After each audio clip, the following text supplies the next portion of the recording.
Hare Rama, Rama Rama, Hare Hare, Hare Krishna, Krishna Krishna, Hare Hare, Hare Rama, Rama Rama, Hare Hare, Hare Krishna, Krishna Krishna, Hare Hare, Hare Rama, Rama Rama, Hare Hare, Hare Krishna, Krishna Krishna, Hare Hare, Hare Rama, Rama Rama, Hare Hare, Hare Krishna, Krishna Krishna, Hare Hare, Hare Rama, Rama Rama, Hare Hare, Hare Krishna, Krishna Krishna, Hare Hare, Hare Rama, Rama Rama, Hare Hare, Hare Krishna, Krishna Krishna, Hare Hare, Hare Rama, Rama Rama, Hare Hare, Hare Krishna, Krishna Krishna, Hare Hare, Hare Rama, Rama Rama, Hare Hare, Hare Krishna, Krishna Krishna, Hare Hare, Hare Rama, Rama Rama, Hare Hare, Hare Krishna, Krishna Krishna, Hare Hare, Hare Rama, Rama Rama, Hare Hare, Hare Krishna, Krishna Krishna, Hare Hare, Hare Rama, Rama Rama, Hare Hare, Hare Krishna, Krishna Krishna, Hare Hare, Hare Rama, Rama Rama, Hare Hare,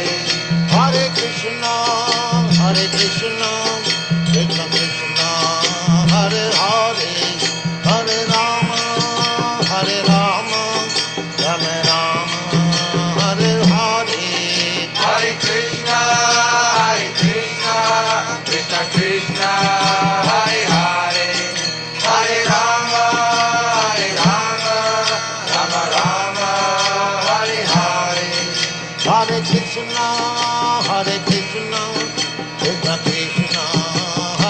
Hare Krishna, Krishna Krishna, Hare Hare, Hare Rama, Rama Rama, Hare Hare, Hare Krishna, Krishna Krishna, Hare Hare, Hare Rama, Rama Rama, Hare Hare, Hare Krishna, Krishna Krishna, Hare Hare, Hare Rama, Rama Rama, Hare Hare,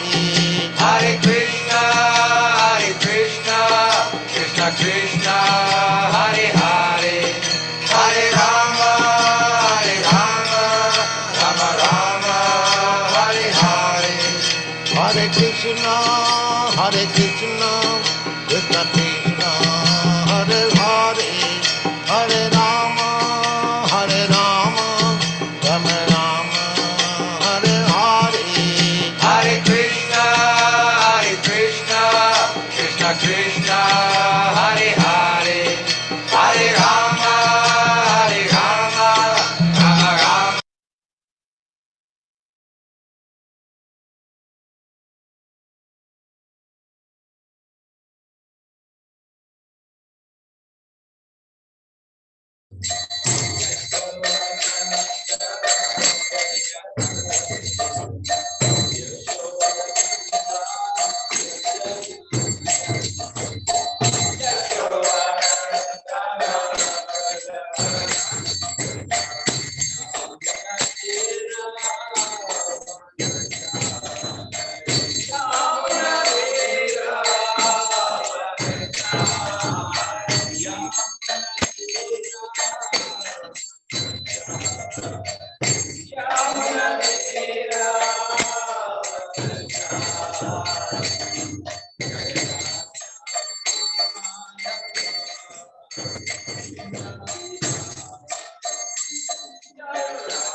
Jaya Radha Madhava Kunja Bihari.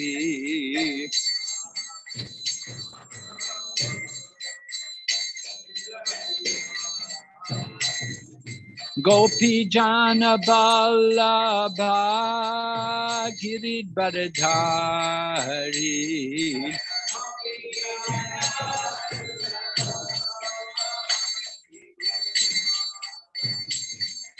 Gopi Jana Vallabha Giridharadhari.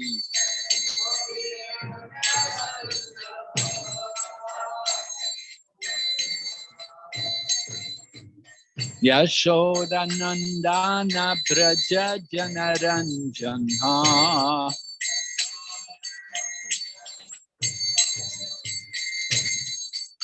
Yashoda Nandana Braja Janaranjana. Yamuna Tira Vanachari.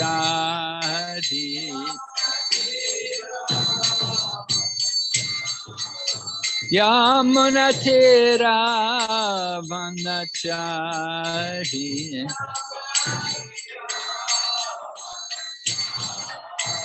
Hare Krishna, Hare Krishna, Krishna Krishna, Hare Hare, Hare Rama, Hare Rama, Rama Rama, Hare Hare.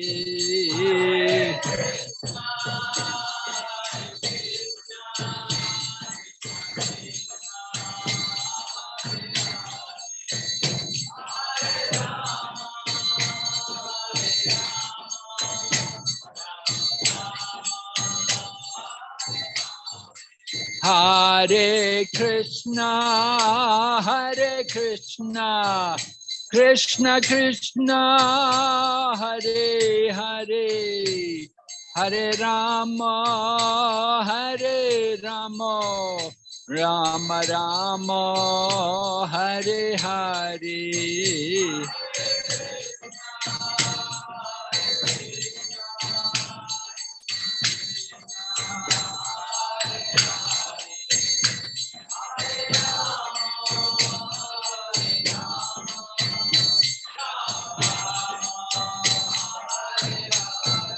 Hare Krishna, Hare Krishna, Krishna Krishna, Hare Hare, Hare Rama, Hare Rama, Rama Rama, Hare Hare.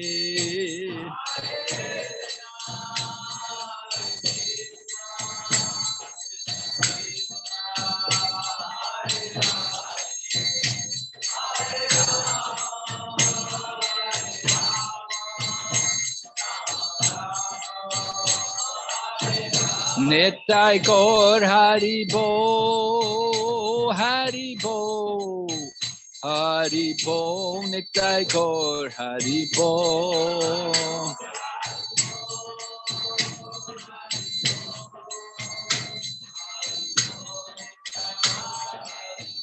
Jai Jai Prabhupada, Prabhupada, Prabhupada, Jai Jai Prabhupada.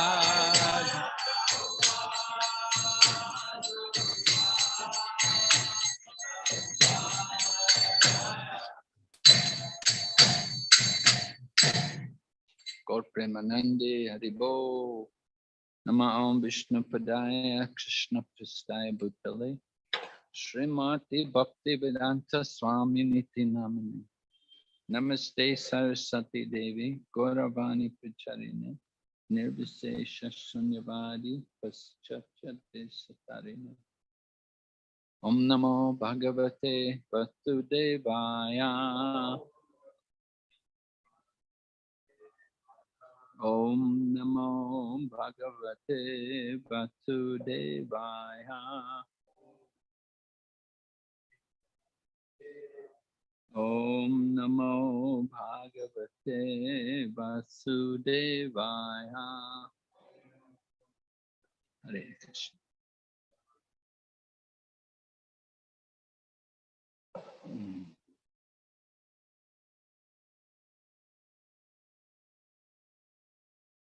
So we're reading Brihad Bhagavatamrita.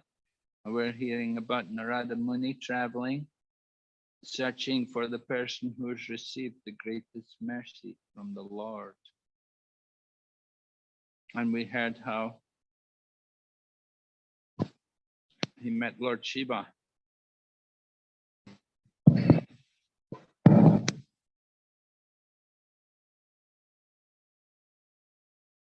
He met Lord Shiva, and Lord Shiva was telling him about Vaikuntha and the residents of Vaikuntha, and they were very great. But then Lord Shiva began to tell him about Prahlad Maharaj. And he said, this Prahlad Maharaj is such a great personality that wherever he is, it's the spiritual world. He doesn't have to go to Vaikuntha. He resides in Harivarsha. Even today, he's living in Harivarsha. And the Lord is there also. And he worships Lord Nrsimhadev.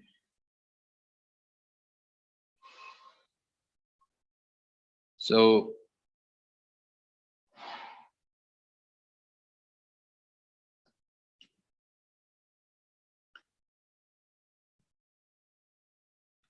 Lord Shiva wants to point out the position of Prahlad Maharaj. First of all, he glorifies the pure devotees, the devotees of the Lord, how they're very, very dear to the Lord. The devotees of the Lord are more dear to the Lord than his own self. The Lord has so much deep love and feeling for his pure devotees. And there are the eternal associates of the Lord, people like Mahalakshmi and Sankarshan and Garuda, these kind of persons, they're senior, of course, they're eternal associates of the Lord. But then you have these newer devotees. Newer devotees mean people like Prahlad Maharaj. He's a newer devotee. So Sanatana Goswami points out that these newer devotees have a special relationship with the Lord, which is different from people like Mahalakshmi, who's his consort, and Garuda, and all these other, Ananta Shesha, and so on. These people, they're always with the Lord, but they didn't go through any difficulties. But you've got the new devotees, people like Prahlad. He went through a lot. He went through a lot of difficulties, and he proved his faithfulness and his staunch devotion to the Lord. And that's why they're very, very dear to the Lord.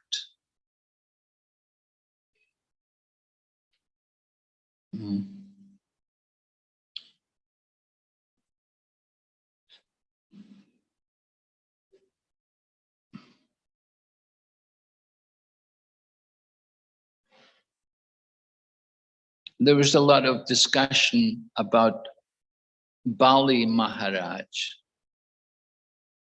because Bali Maharaj is the grandson of Prahlad Maharaj.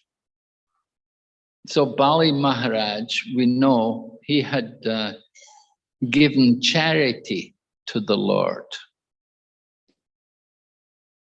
But he'd done a lot of bad things also. Bali Maharaj had gone against the universal order. The universal order was that the heavenly planets was under the care of the demigods, and the lower region of the universe was given to the demons.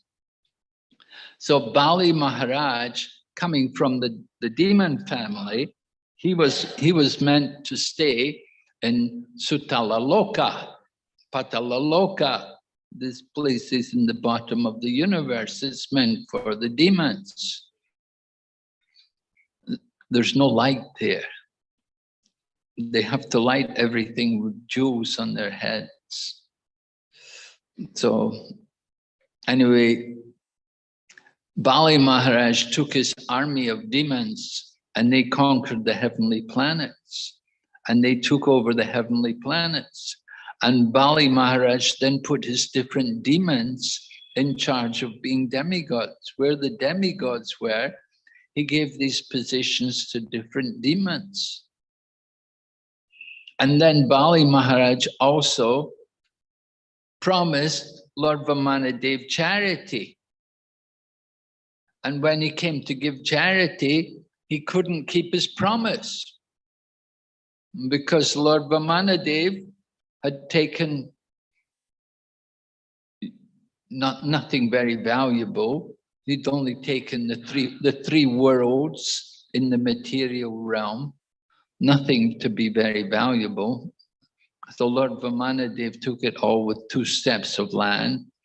And so Bali Maharaj was dishonest. He'd promised that he would give 3 steps of land, but there was no place for the 3rd step.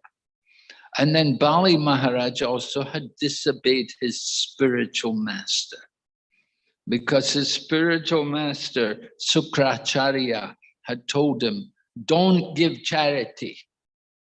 And he didn't follow. And that is a very serious offense. You get an order from the spiritual master, you have to follow the order of the spiritual master. So Bali Maharaj was guilty of 3 different counts. So why did the Lord come to reside there with him in the lower region of the universe? So this question is asked, that it couldn't just be because of Bali Maharaj. It couldn't just be his punya, but it was due to Prahlad Maharaj, because of his connection with Prahlad. And then also we have the case of Bana, who was the eldest son of Bali Maharaj. So Bana Sura, he was really a nasty person, really a bad guy. He did things like, well, he got Lord Shiva's blessing to have 1,000 arms, but then he wanted to fight with Lord Shiva. He got the blessing from Lord Shiva, and Lord Shiva was like his, very good friend. But he told Lord Shiva, he said, apart from you, there's nobody in the world who can give me a good fight. And so he actually was telling Lord Shiva that, you should fight me. Because Bana he was so powerful, so strong, he wanted to fight, to battle people. And he was prepared to fight with even Lord Shiva, who was like his guru. And then Bana also had kidnapped Anirudh and kept him in prison, because Anirudh had an affair with his daughter. So Bana was furious about that. And so he did a lot of bad things. But the Lord didn't kill him. The Lord cut off his arms and left him with 4 arms, like he was a resident of Vaikuntha, having 4 arms. But the Lord told him, you stay with Lord Shiva. Didn't tell him go to Vaikuntha. He said, you stay with Lord Shiva. And he gave him the blessing that he wouldn't suffer old age or disease or death, like a special body. So why did the Lord do all that for somebody like Bana, who was a demon, nasty person? Only because of Prahlad, because of Prahlad. So this is the influence of Prahlad Maharaj. And it's described here that just by seeing Prahlad, people could be so much, they could be liberated. They could, if they just saw Prahlad. What to speak of actually serve him or be near to him, but simply by seeing him, people would be liberated. And if they heard him speak, they could be immediately detached from their material existence. So the pure devotees, they have that kind of power. Just like we were singing, Chak Sudana Dilo Ye, Jammi Jammi Prabhu, right? Chak Sudana Dilo Ye. From him, Prema Bhakti Yahoite, Avidya Vinasa. From him, ecstatic prema emanates, and by him, ignorance is destroyed. My only wish is to have my consciousness purified by the words emanating from his lotus mouth. So Prahlad Maharaj, he's like that.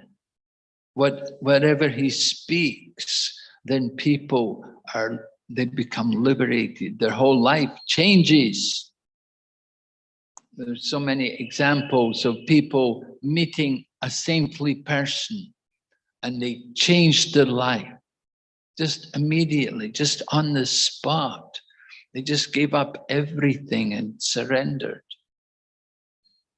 It was Shyamananda met Rasikananda. Rasikananda had just been married. And they met Shyamananda. And Shyamananda, he's so powerful, he's so pure. Shyamananda had gone to Jiva Goswami's school in Vrindavan. And then he come back to Orissa and he's preaching there. And there was this wedding party. And this was Rasikananda getting married. And he met with Shyamananda. And just that one moment's meeting, and Rasikananda, he just wants to be a devotee. He wants to, I mean, he stayed with his wife and so on, but totally changed. They gave up all material aspirations. All thoughts of material enjoyment were given up by the power of association with the pure devotee. So that's the benefit of the moment's association. Okay, so one good thing about Prahlad Maharaj, Prahlad Maharaj, he feels himself to be very fallen. He doesn't think he's a great devotee. And Srila Prabhupada explains, he said, just like in Chaitanya Charitamrita, you have Krishnadas Kaviraj writing. He says, Jagai Madai Haiti, Muni Se Papishta, Purushera Kita Haiti, Muni Se Lagista. Krishnadas Kaviraj says, I am lower than a worm in stew. I am more sinful than Jagai and Madhai. Anybody who hears my name, they will lose their pious activities. And anybody who utters my name, they'll become sinful. I said, only the mercy of Lord Nityananda could deliver such a fallen soul as myself. So that's Krishnadas Kaviraj in Chaitanya Charitamrita, describing his humility. And then you have so many other examples like Rupa and Sanatan and Haridas. You know, although Rupa and Sanatan were born in Brahmana families, high-class families, most orthodox and aristocratic, but they'd become fallen by association with Muslims. But they never tried to enter the Jagannath Puri temple. They would always stay outside. They would never go in. And then you've got Pundarik Vijayanidhi. He would never even go in the Ganga. He would offer his obeisances to Ganga. And he'd take some water on his head, but he wouldn't go in to the water, because he considers himself to be fallen. So, and then of course Haridas Thakur, very, very humble, that he also never went into the Puri temple, always stayed outside chanting the holy name. So this kind of humility, this is the mood of the great devotees, these great souls who have surrendered, who have given up everything for the service of the Lord. That they think of themselves to be very fallen and very low and unqualified. And Prahlad also thinks like that, because he said, look at my family, my father, look who he was, you know, archetype demon, materialistic. He did so much tapasya to get boons from Lord Brahma that he would not die. And then he tried to fight with Lord Nrsingadev. When Lord Nrsingadev appeared to him, he tried to fight with him. He wanted to kill him. That's my father. Prahlad is saying like that. You know, my father's like that. He said, I must also be very fallen, very sinful. But there's one good thing Prahlad knows. There's one good thing, that I got association with a spiritual master. He got association with Narada Muni. Of course, that was when he was in the womb of his mother, but he never forgot that association. And he learned so much while he was within the womb. So Prahlad Maharaj, very, very humble like that. And then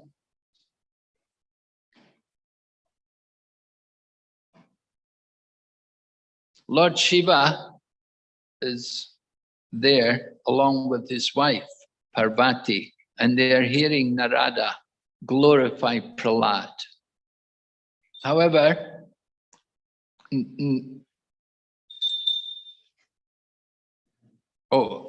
it's Shiva glorifying Prahlad. Lord Shiva's glorifying Prahlad. Narada's hearing this, because Lord Shiva is telling Narada, you should go and see Prahlad. But then Lord Shiva, he doesn't want to say too much, because he knows if he says too much about Prahlad, he'll become ecstatic himself. He'll become full of ecstasy just hearing the glories of Prahlad Maharaj. And he's also worried that if he glorifies Prahlad too much as being the greatest devotee, that this will upset his wife, Parvati. Parvati will go back and tell Mahalakshmi. And if Mahalakshmi knows she's not the greatest devotee, then that will be a problem. So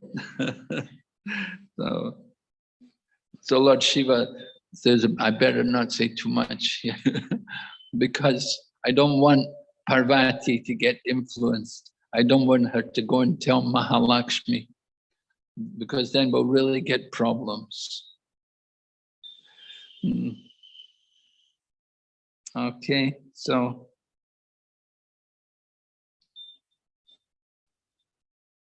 then we have they go off to Sutalaloka to see Prahlad Maharaj.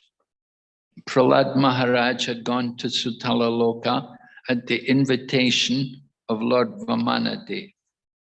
Because Lord Vamanadev, after he took the 2 steps of land, and then he sent Bali Maharaj down to Sutalaloka and said, you go back to your place, because your place, the demon's place, is in the bottom of the universe. So he sent Bali Maharaj back there, and he told Bali Maharaj, I'm also coming with you, and I will be there with you as your security guard, right? Something like that.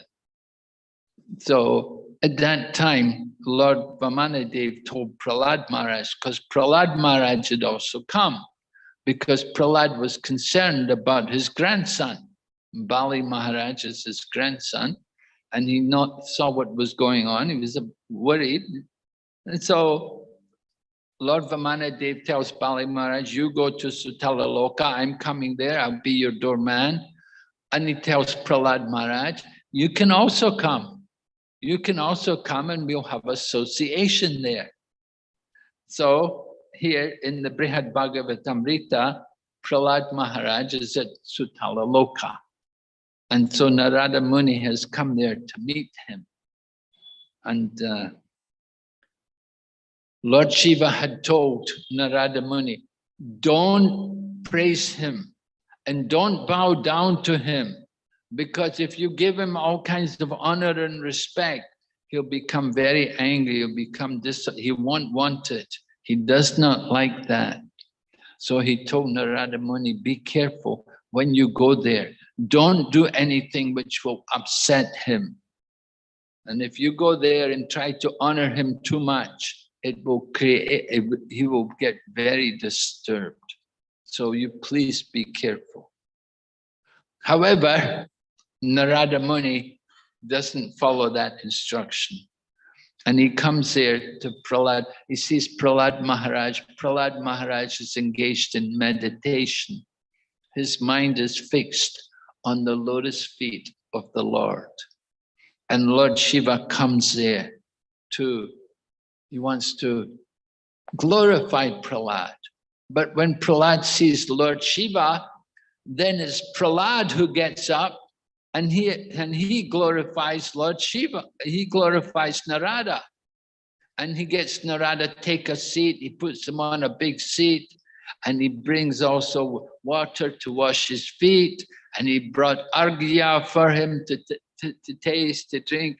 And like this, so much honor he was giving to Narada Muni.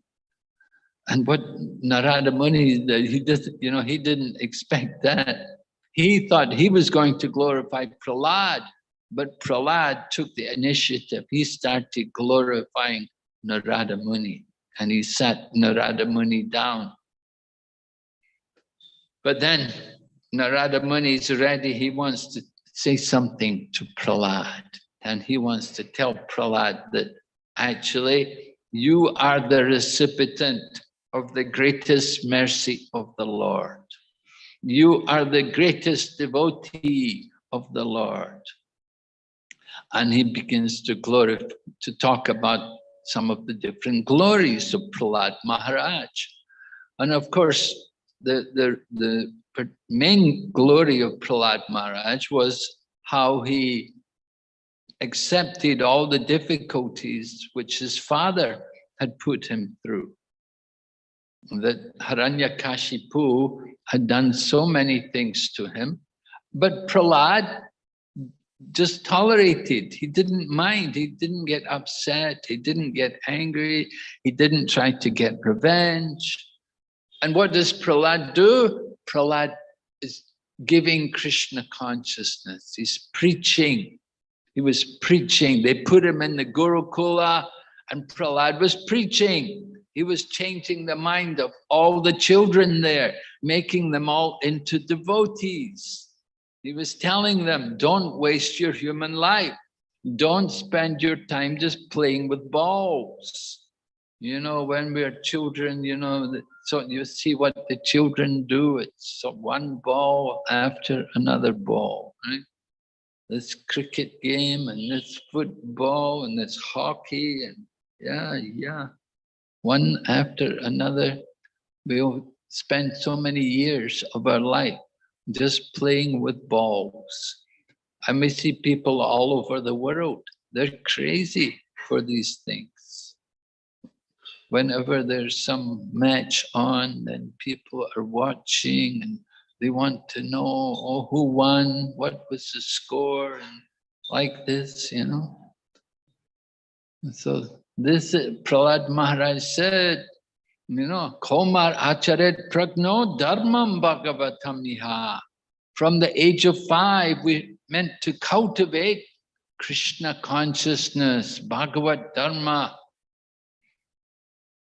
When I joined the Krishna consciousness movement, I was already 21, 22. I thought I've wasted so many years of my life. I regretted I came to Krishna consciousness so late in life. We should actually begin Krishna consciousness from the beginning of life. Then it's much better, much easier. But of course, you can do it at any point in your life. And we see Ajamil also, at the point of death, he was able to become devotee, surrender himself. So there are examples. People, different points in the life, but it's much easier from the beginning of life. If from the beginning of life we get that training, we get that education, then it's so valuable. Sometimes we see children who did have that training, sometimes we see that they don't take advantage of Krishna consciousness. Although they had that training as children, somehow as they grow up, they lose their interest in Krishna consciousness.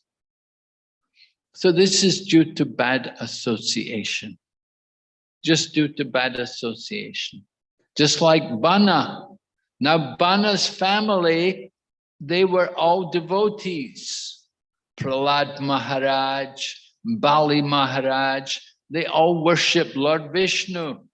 But then Bana comes along and Bana becomes a devotee of Lord Shiva. He becomes a Shakti, Shaktavai, Shakti, what do we say? A Shakti, he follows the Shaivite. Just say Shaivite.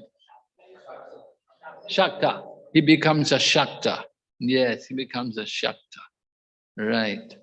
And he becomes different from the other family members and cultivates all the demonic qualities.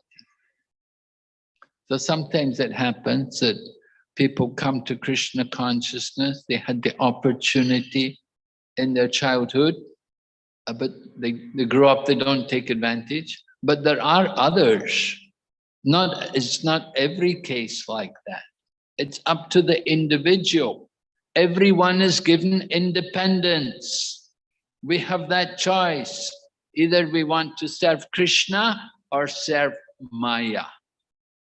Either we surrender to Krishna or we surrender to Maya. People think, oh, surrender to Maya, I'm free, I can do what I like. Sometimes people say, oh yeah, you people, you have to follow so many rules and regulations. They said, I'm free, I can do what I like. Well, it's not true. That's a lie. You're not doing what you like. You're doing what the modes of nature tell you to do. You're controlled by the modes of nature. Bhagavad Gita talks about following the regulative principles of freedom. These principles which we follow actually give freedom, freedom from the modes of nature. Mahatmanas tumam parta daivim prakritim ashrita.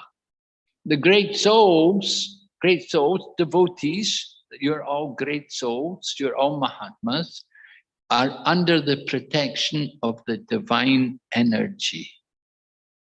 So that's the difference, that the devotees are under the control of the divine energy. Those who have surrendered to Maya, they are controlled by the modes of nature. So both ways you're controlled, but either you're controlled by the spiritual energy or by the material energy. And if we are controlled by the material energy, then you're in for a tough time. Material nature is a very cruel master.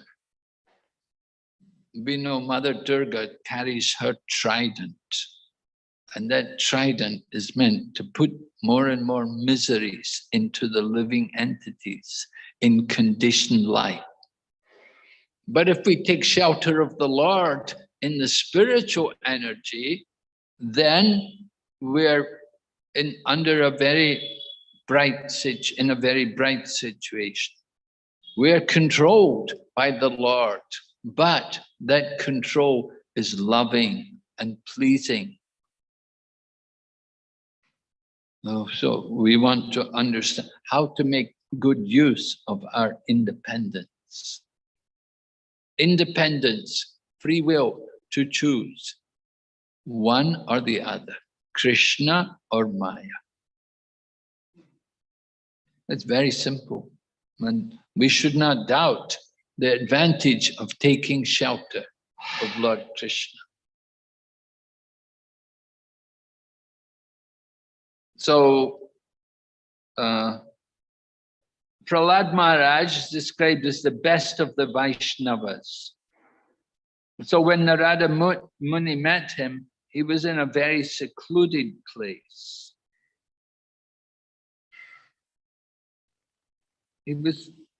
Prahlad Maharaj always remembering Krishna. He's always practicing that kind of absorption of the mind in Krishna. So that smaranam, that process of smaranam, in order to remember the Lord, first you have to hear and chant. If you have not heard and chanted, then it will be very difficult to remember. In the Ashtanga Yoga process, smaranam is the 7th step in Ashtanga Yoga. Right? There's yam, niyam, pranayam, or yam, niyam, asan, pranayam, then pratyahara, dharana, dhyana. Dhyana is the 7th step of the Ashtanga Yoga process. So Prabhupada compares it to the 7th step of Ashtanga is like the 3rd step in Bhakti Yoga. In Bhakti Yoga, it's Shravanam, Kirtan, Smaranam. So the remembering comes after you've heard and chanted. If we have not heard and chanted, it will be very difficult to remember the Lord. People often say they want to meditate. Okay, you want to meditate, then you first hear and chant. You first do hearing and chanting. Then you can practice meditation. But if you have not heard and chanted properly, then you will never be able to properly remember the Lord. You cannot just simply jump to the 3rd step of Bhakti Yoga, to remembering, without hearing and chanting. So Prahlad Maharaj, he can remember because he heard. He heard Narada Muni when he was in the womb of his mother. He had heard. And from his previous life also, he had some opportunities. So that hearing is important. We hear nicely, then we can chant nicely. And then when we hear and chant nicely, then remembrance will come automatically. Automatically, remembrance will come. So it's so important. Prabhupada talks about hearing and chanting as being the root of the creeper of devotion. The roots, you must have very strong roots in order to grow up the creeper of bhakti. And these roots are Shravanam and Kirtan. We have to regularly, for a long time, hear and chant. In the third canto, Kapila Shiksha, it's mentioned there that we have to hear for a long time. Mm-hmm. Of course, some people may be purified already from previous lifetimes. They can hear and they can quickly remember. But for most of us, I don't know about you, I know for myself, I have to hear for a long time. I have to hear. And gradually by hearing and hearing, then the mind becomes settled. So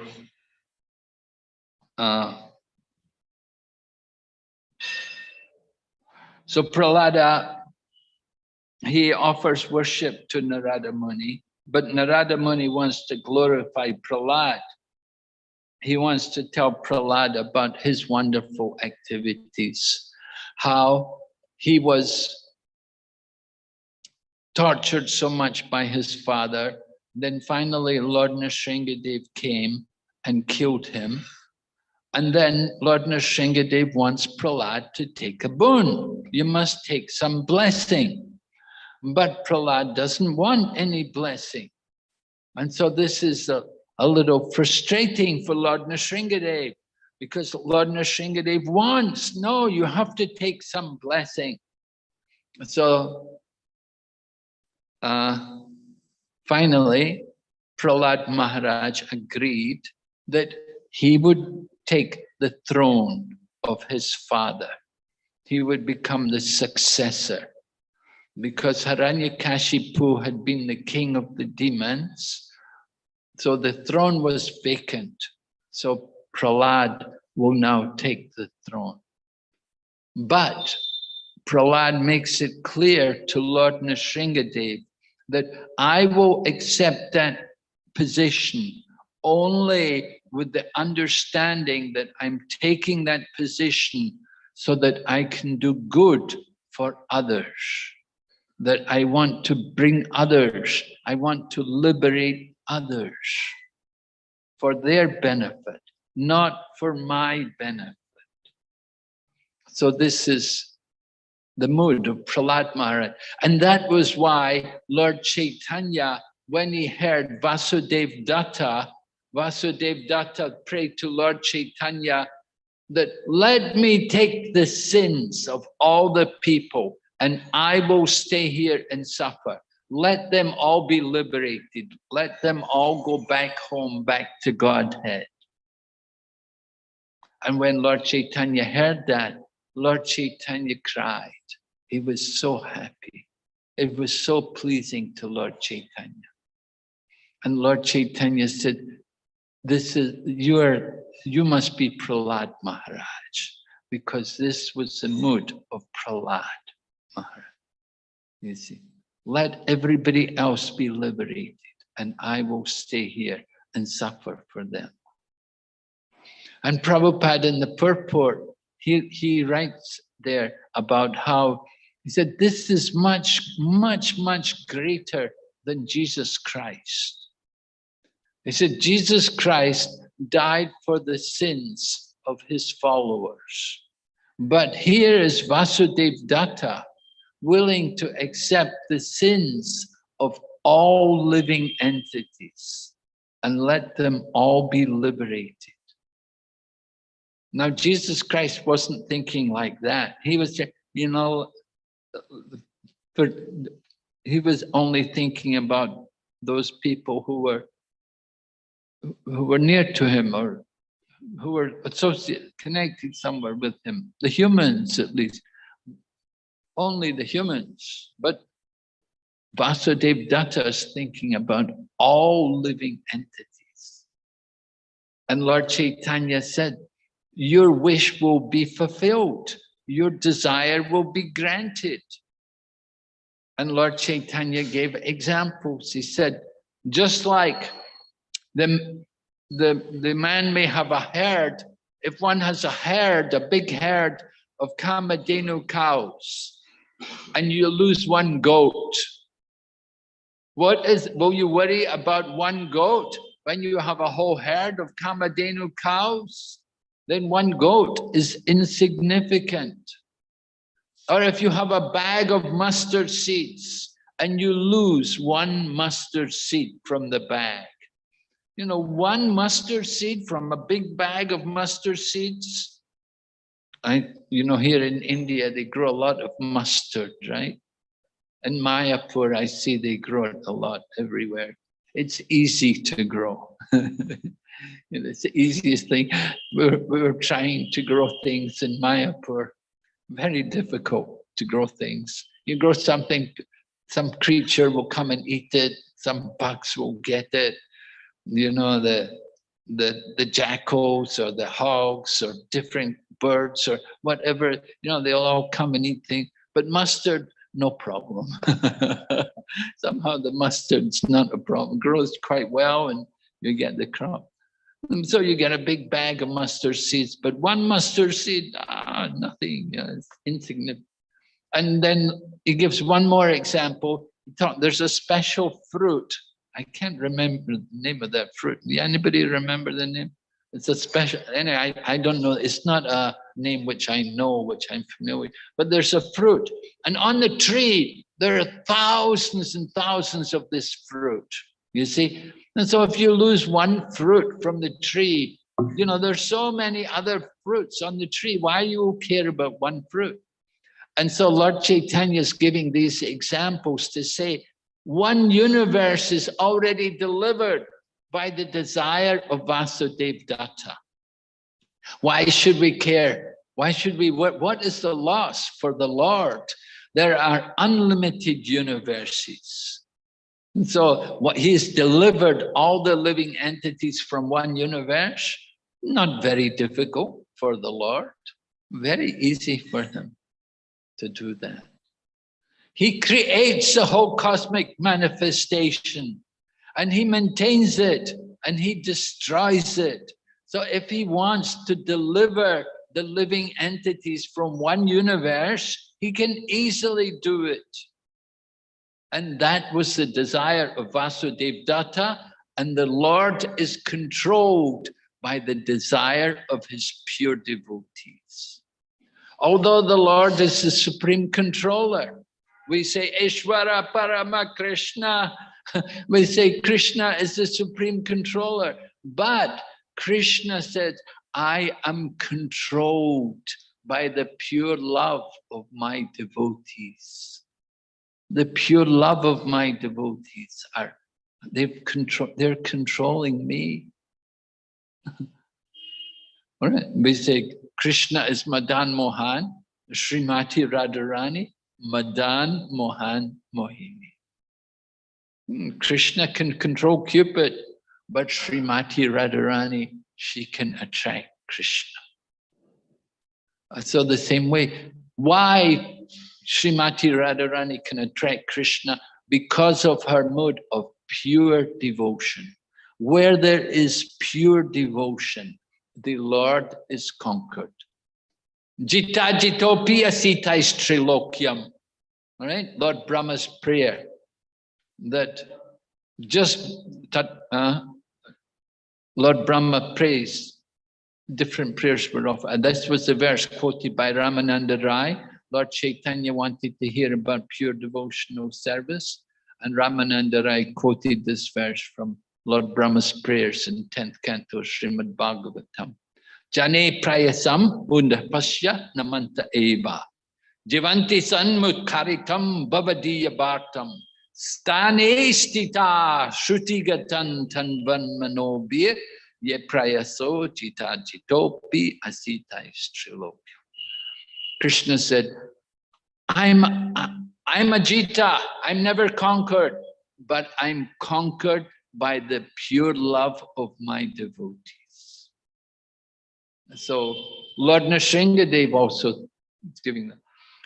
When Lord Nrsingadev killed killed Hiranyakashipu, immediately after he killed Hiranyakashipu, he gave Prahlad benediction. He blessed him. You will be the best devotee.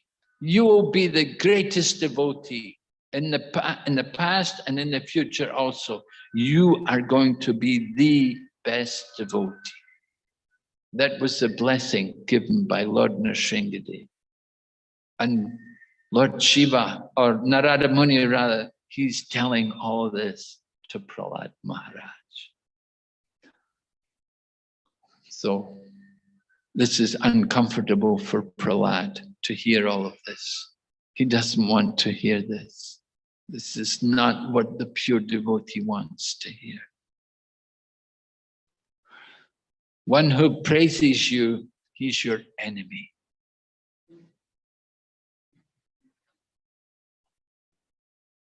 And one who criticizes you, he's a friend.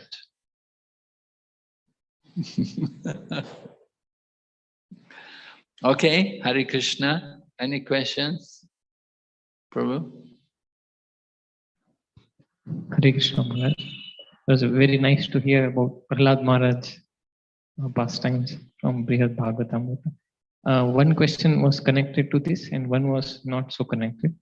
So as we hear that if one becomes a pure devotee, then 14 generations get liberated. So do we take the meaning that liberation is not literally a liberation from the birth and death cycle, but he gets an opportunity to practice bhakti? Yes. Well, the word liberation can be used in different ways.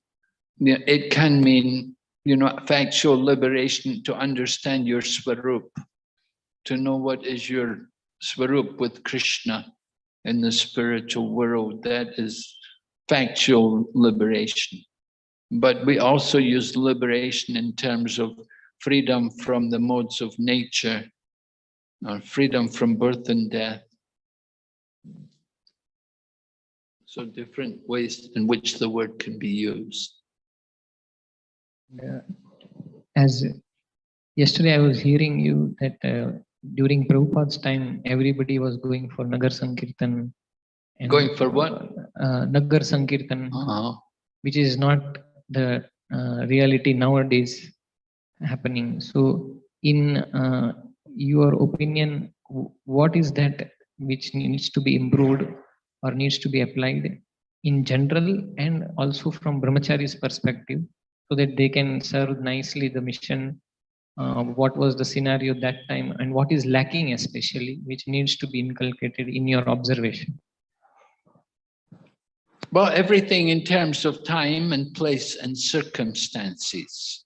You have to understand that in Srila Prabhupada's time, we were an ashram-based movement. The members were all living in the ashram.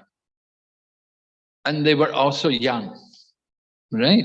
So it's a little different, quite a bit different today. Our society is much more congregation-based. And the devotees are not so young as they used to be. We have young devotees, but we have a lot of older devotees also. So people also have jobs now. As I said, because it's congregation, they have jobs, they're working. And in Prabhupada's time, we were ashram, we were living in the ashram, we didn't have any job. We just stayed in the temple and we would go out during the day, and generally when we would go out, we go out for Harinam Sankirtan. And we would try to distribute some literature at the same time.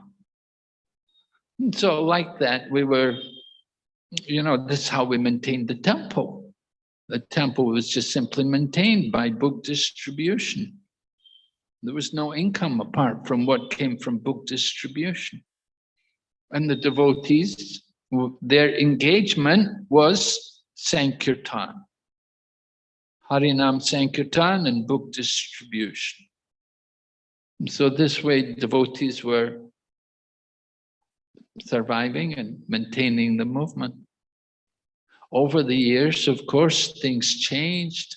People got a bit older. Some people went to work, find jobs, get married, they have children. They need, they can't just live off the temple so easily. And it's difficult for a temple to maintain people with a family. Some temples do it. They're somehow, if somebody's very important, if somebody's really doing very valuable service for the temple, then temple somehow may be able to maintain them, but not too many. You can't maintain too many householders like that. It's certainly a burden on the temple, and it can be difficult for the devotee also, because temple can only give very minimum allowance, and the person may want more. And so they find jobs, things. Anyway, Harinam Sankirtan still goes on.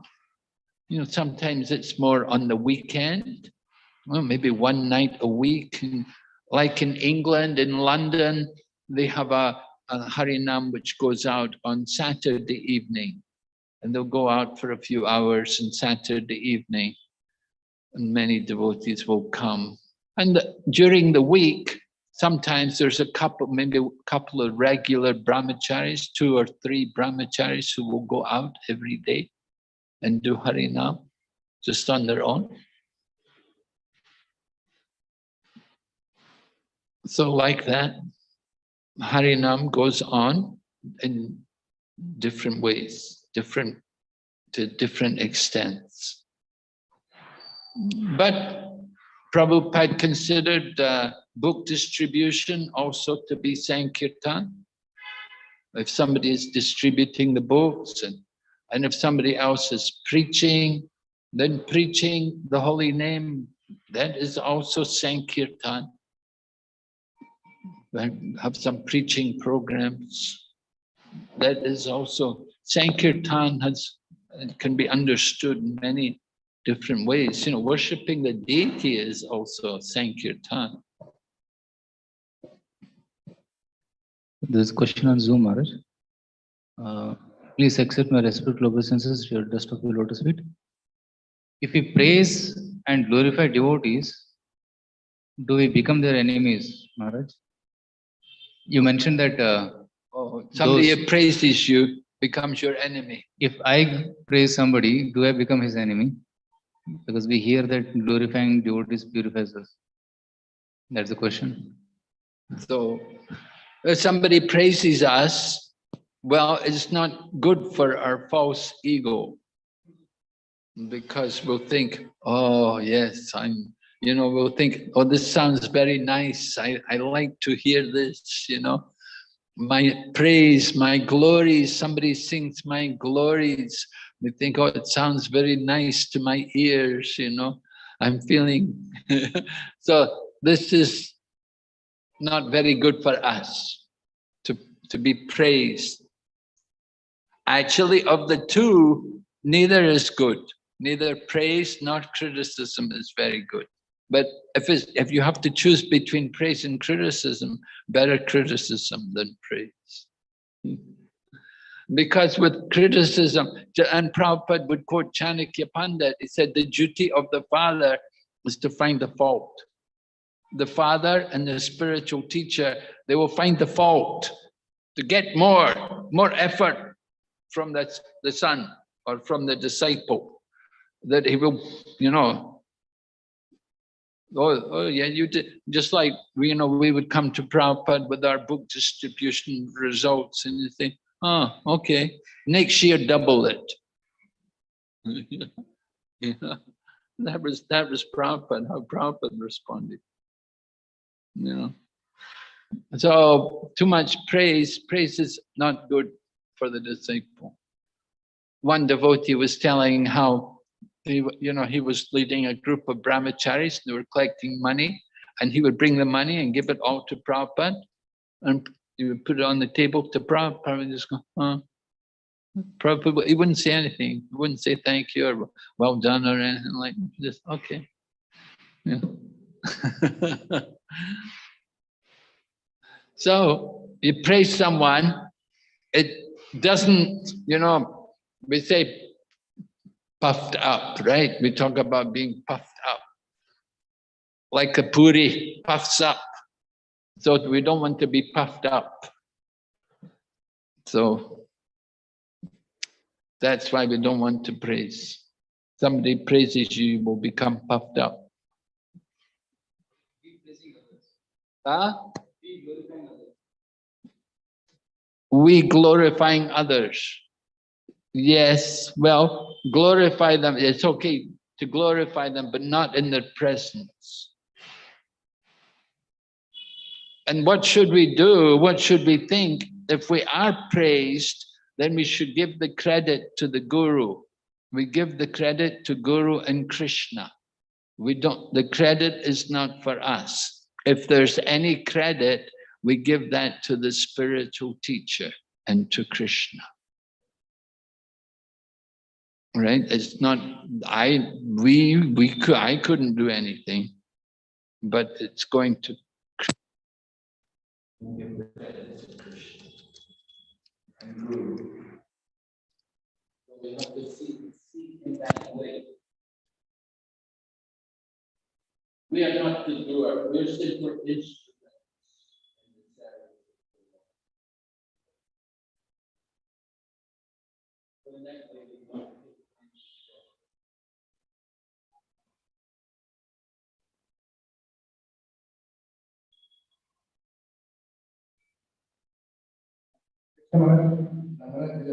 Police, for instance, you mentioned that we completed the offense.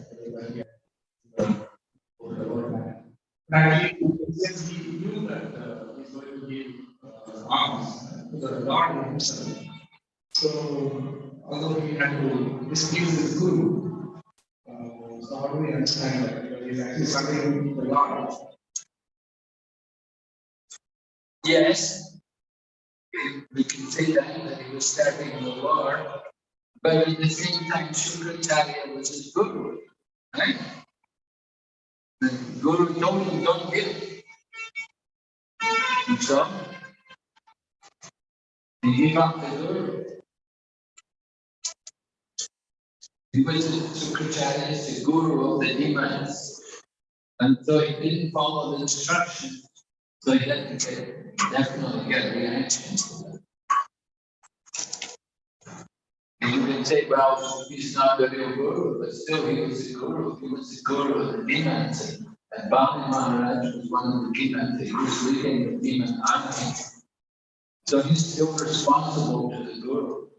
And Shukracharya, remember, Shukracharya had taken, brought him back to life after he'd been killed. Bhakti Maharaj at one point had been killed, and Shukracharya had brought him back to life. The Shukracharya had that from power, so it sounds like there was a lot of faith there.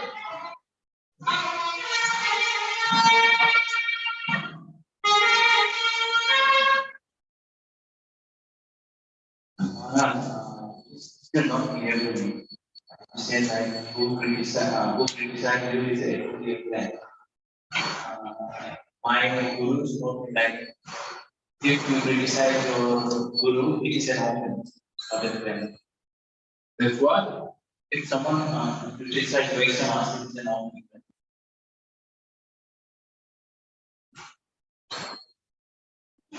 If somebody criticizes someone, then it's an offense. Yeah, but it's the job of the spiritual master to find fault and to criticize.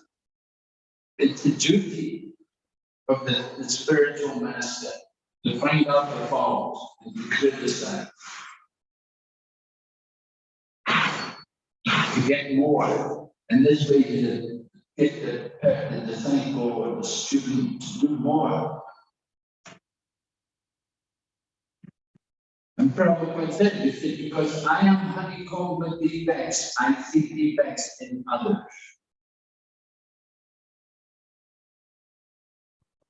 So just like Father's duty is to find, see the fault, get more from the son. So the guru is like that, wants to get more from the disciple.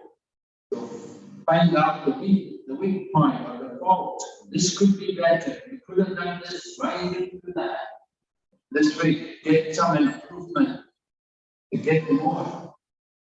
Yes, we don't criticize, but it's the duty of the guru, if you're in that responsible position as being a spiritual teacher, a spiritual authority, then it's your job to criticize, to find out more, to get more, to improve.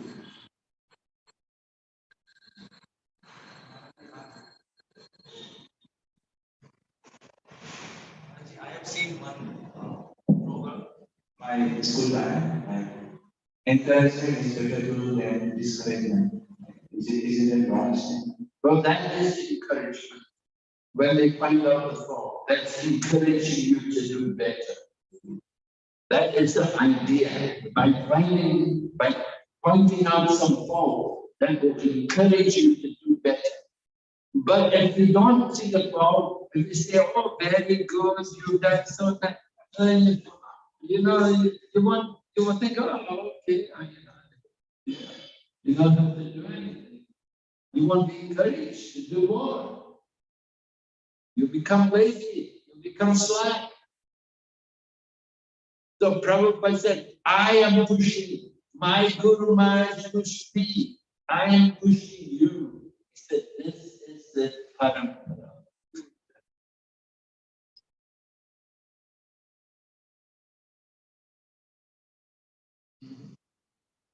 You understand?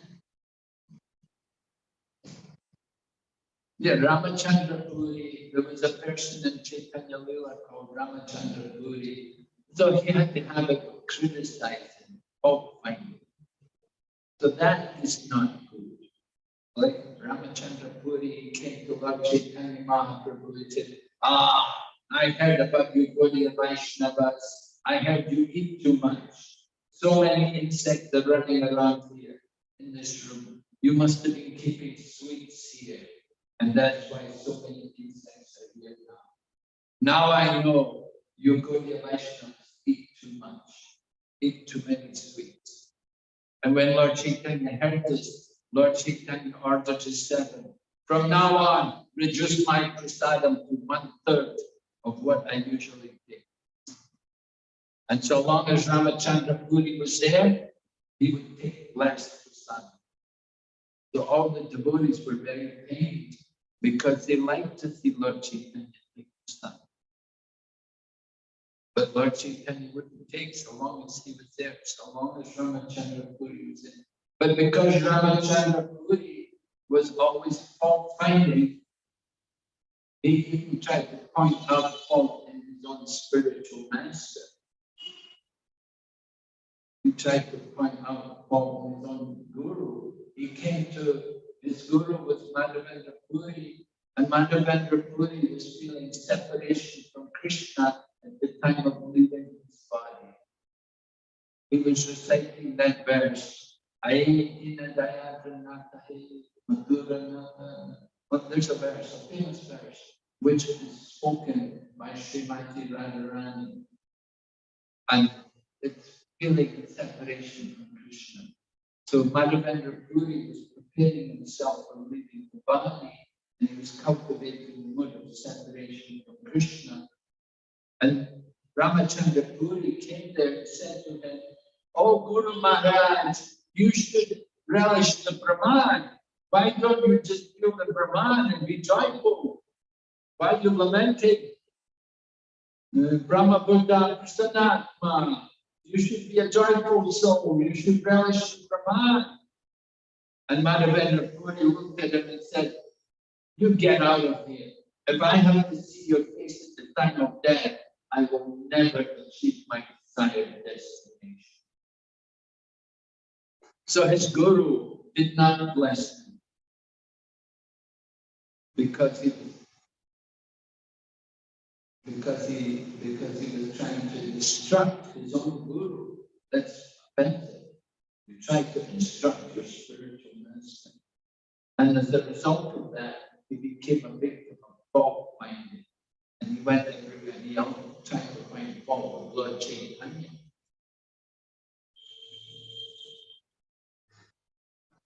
So these kind of things happen. So it shouldn't just be fault finding for the sake of finding fault. It must be constructive criticism. But of the two, better to avoid.